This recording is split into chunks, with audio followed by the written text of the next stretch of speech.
कराची रढ़ी बरसां बख्तावर गोठ जो रहवासी जिस्मानी तौर माज़ूर पौजत अली अहमद कातियार नंढपिण खां बीमार थी जिस्म जे हेठिएं धड़ खां माज़ूर थियल आहे, पर हिन कॾहिं बि पंहिंजो पाण मजबूर बेवस लाचार थियण न ॾिनो आहे।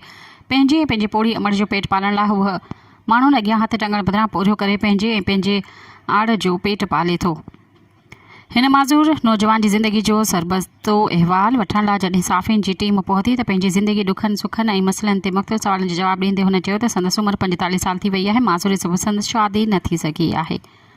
हुन पंहिंजी जमा पूंजीअ मां बख्तावर ॻोठ नंढिड़ो प्लाट वठी नंढिड़ो घर ठाराए पंहिंजे अमड़ सां गॾु बाक़ी बचियल ज़िंदगी जा ॾींहं गुज़ारे रहियो आहे, पर कब्ज़ागीर ज़ालिम बाअसर माण्हुनि खेसि पंहिंजे कानूनी घर में रहण नथा ॾियनि। हुन चयो त बाअसर अब्दुर्रहमान ऐं संदसि टोलो ॻोठ जो दादा आहे, माण्हुनि जे घरनि तोड़े प्लाटनि ते ज़ोरी कब्ज़ा करे थो। एसिताईं जो हिन मूं जॾहिं माज़ूर ते बि घर ते कब्ज़ो करण जी कोशिशि कई। संदसि हथियारबंद मुंहिंजे घर में घिड़ी आया, मूंखे मुंहिंजे अमड़ खे तशदुद जो निशानो बणाए ज़ोरी कब्ज़ो करण जी कोशिशि कई। भलो थी अवामी प्रेस क्लब मली जे सहाफ़िन ऐं समाजी अॻवाननि ईसा कातियार जो जिन मुंहिंजी मदद कई।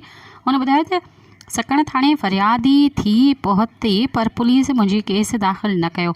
मलीर कोर्ट मां केस दाख़िल करण जो ऑर्डर बि वठी आयुसि, पर पुलिस कलाकनि जा कलाक थाणे ॿाहिरां विहारे छॾियो। हुन पाण सवाल उथारियो त जेकॾहिं मूं मज़दूर सां अहिड़ो ज़ुल्म आहे त उहे आम माण्हू छा न कंदा हूंदा। जो हिन सदर मुमलिकत आसिफ इज़्ज़त बिलावल भुट्टो इज़्ज़त सिंध जे वॾनि वज़ीरनि IG सिंध SSP मलीर समेत मलीर मां चूंडियल इंसानी हक़नि जी तंज़ीमुनि जे नुमाइंदनि खे मदद जी अपील कई। 5-6 महीना थिया आहिनि यासीं घर में केरु कोन हो। मुंहिंजी माउ घर में सुती पई, हीअं 5-6 ॼणा मोकिलूं हुन ॿारनि खे। मुंहिंजी माउ खे धक हणी आहे, हुनजी हॾी क्रैक थी वई। त हीअं वेठा आहियूं, पर तव्हां ई मदद कई वियासीं थाणे ते, थाणे वारनि FIR न ते कटी।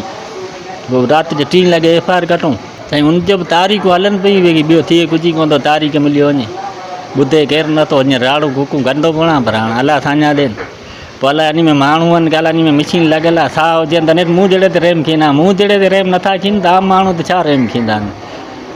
हीअ पंहिंजो हाणे छा सूरत हाल आहे साईं? हाणे बि छॾीनि कोन था, नंढड़ा ॿार वञनि था, उनखे बि डिजारियो धमकियूं ॾियनि था, तव्हां भॼी वञो, जंहिं तव्हांखे मारींदासीं ईअं कंदासीं। मूंखे पंहिंजे 2-3 चकर धमकियूं ॾिना, वरी 2-3 चकर मूं SP खे दरख़्वास्त ॾिनी, SSP खे ॾिनी, IG खे ॾिनी, पर को जवाबु कोन आयो। हाँ तव्हां पाण ॾिसी सघो था मूंखे केतिरो टाइम थी वियो आहे। 2 चकर मूं घर ठारायो आहे, त हीउ कमिरो 2 चकर किरी चुको आहे, हीउ 3 चकर सम ठहियो आहे। हरू भरू तूं त असांखे हिन में हिसो ॾे। अच्छा, घर जा भाती तुंहिंजा घणा आहिनि साईं? टोटल असीं जेकी सची ॻाल्हि आहे न, असीं माना 2, हिकिड़ी अम्मा आहे, हिकु आउं या पुटु मुंहिंजो हिकिड़ो, या ॿियो मुंहिंजो मामू हो, पोइ नानी गुज़ारे, पोइ अम्मा सांझियूं आहे न, पोइ माण्हू ख़बर कोन्हनि जो भाउ आहे जेकी, ऐं असीं 2 जा 2 आहियूं। सब्सक्राइब कयो अवामी न्यूज़ HD खे ऐं ताज़ा तरीन ख़बरुनि लाइ ॾिसंदा रहो अवामी न्यूज़ HD।